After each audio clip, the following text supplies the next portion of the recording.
Okay, welcome back to Solitude Origins, the place for all things Solitude Aeturnus. We have with us here again today Rob Lowe and Steve Moseley and myself, Kurt Joye. So, myself, Kurt Joye, what is that? How do I relate to Solitude Aeturnus? Man, that's a good question, Kurt. You know, a lot of folks ask me, how many bass players and how many guitar players and how many, there really hasn't been that many band members in Solitude.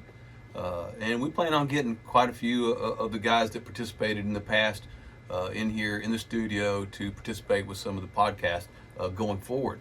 But during the very early 2000s, we began work on some of the ideas for Alone, for the Alone album. Probably, 2002, 2003, somewhere in there. Some of those ideas came from further back, but either way, we started formulating that stuff.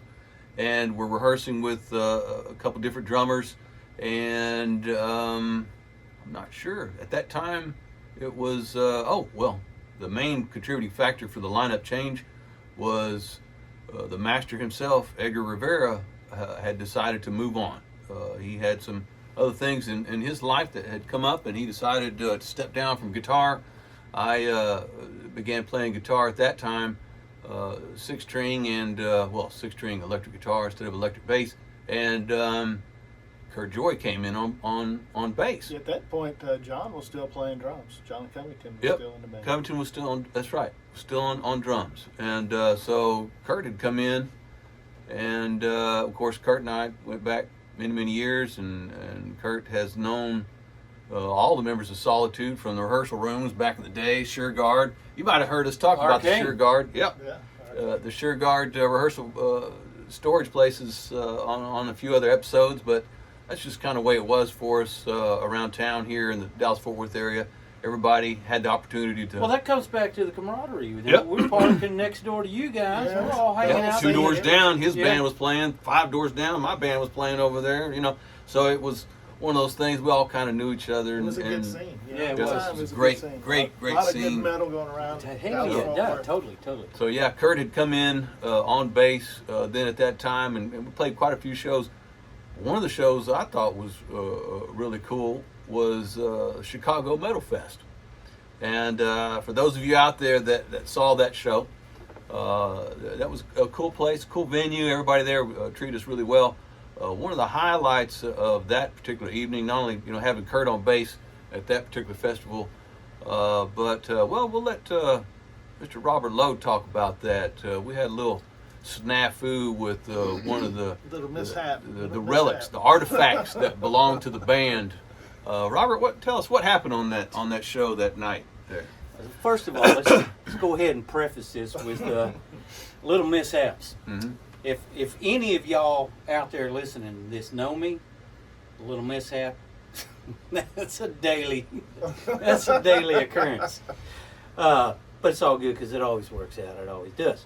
So anywho, we're doing the thing, and as Steve said, great venue, nice stage, good people, backline people working behind the scenes, great place, upstairs, blah blah blah. Can't say enough about it. Probably not even there anymore. I don't know.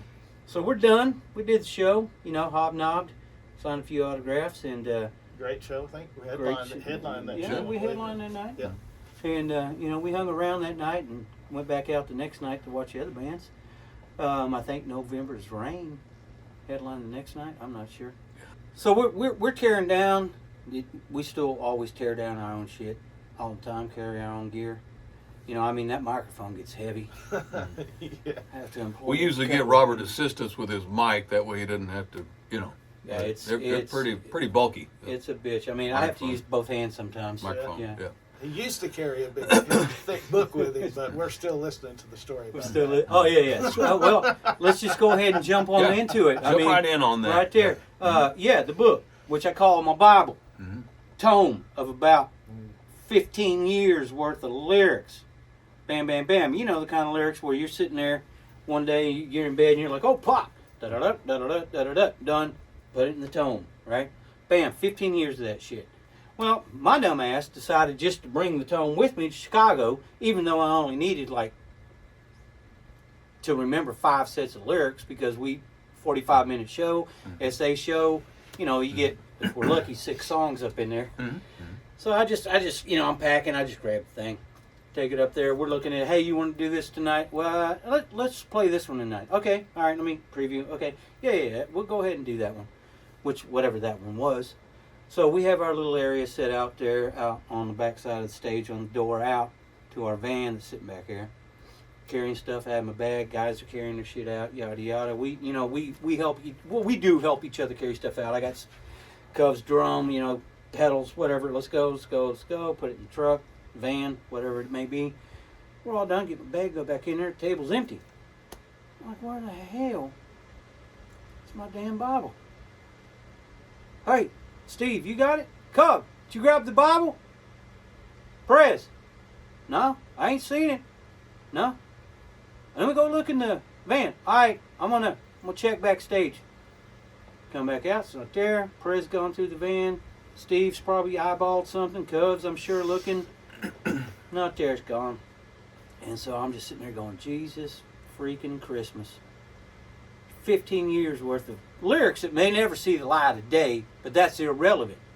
Because at some point, one verse out of that lyric from 15, 20 years ago might be in tomorrow's lyrics.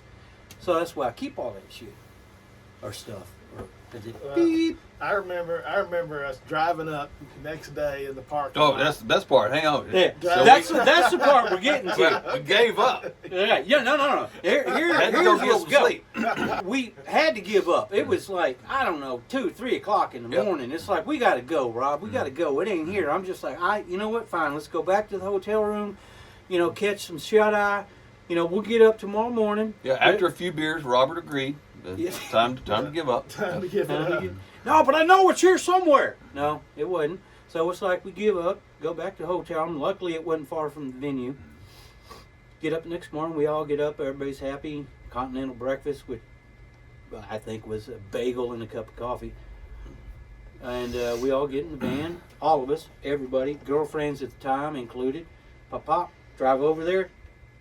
We thought, you know what? Maybe they cleaned it out. Maybe it's in the dumpster. So we're driving up with the dumpster out back. Pop. What we get?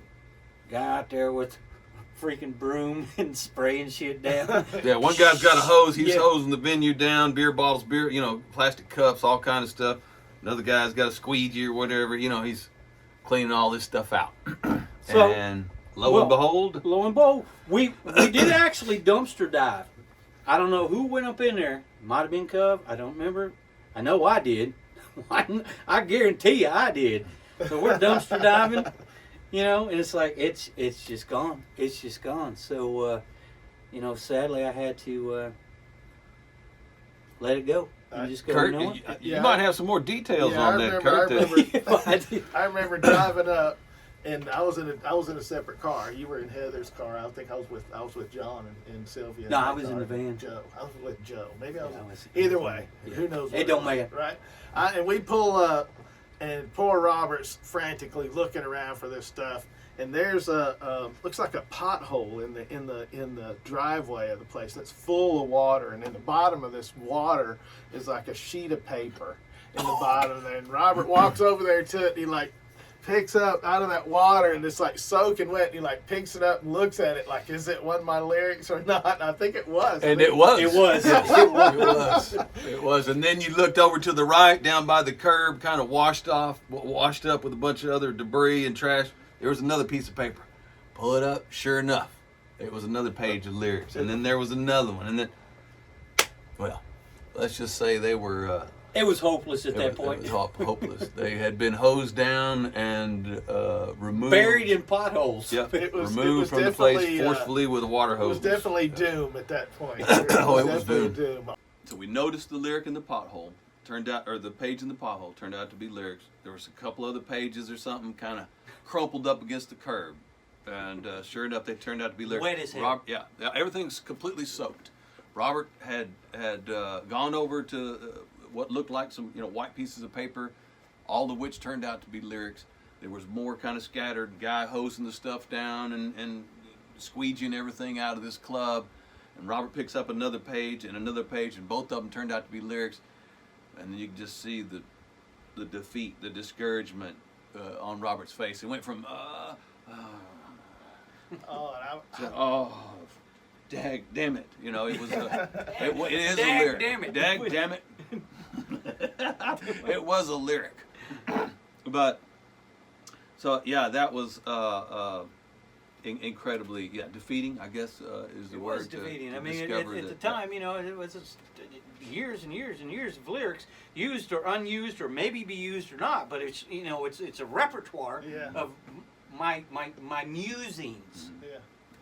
So yeah, the best part is, you know, after all the alcohol the previous evening, and the slight attempt at sobering up and getting, you know, back on course with reality, ended up, you know, pulling these pages out of the soaking beer, wine, liquor mess with the water and the piss and, you know, whatever else, and Yeah, I'm sure it was. and as best as he can, you know, he cleaned them up, stacked them up, nice and neat, put them back in the little soggy ass folder. God damn. Switch that shit back together a little bit, you know, kind of.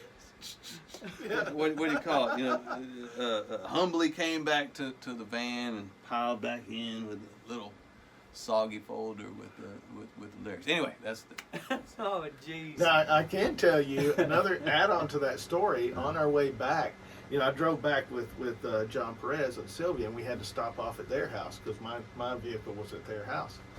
And we got to John Perez's house and went in, and they had left their German Shepherd, Udo, in the house. And they had a leather couch.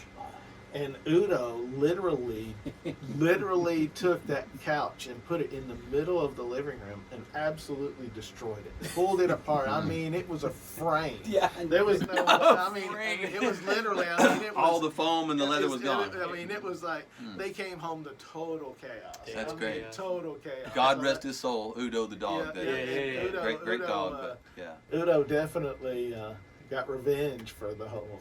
that was Leave Udo. my ass for a weekend? I don't think so. Udo Dogschneider. Yeah, Yeah, had his that's way it. with the couch. How He about did. that? On that note, we're going to go ahead and close this podcast. We want to thank everybody for coming.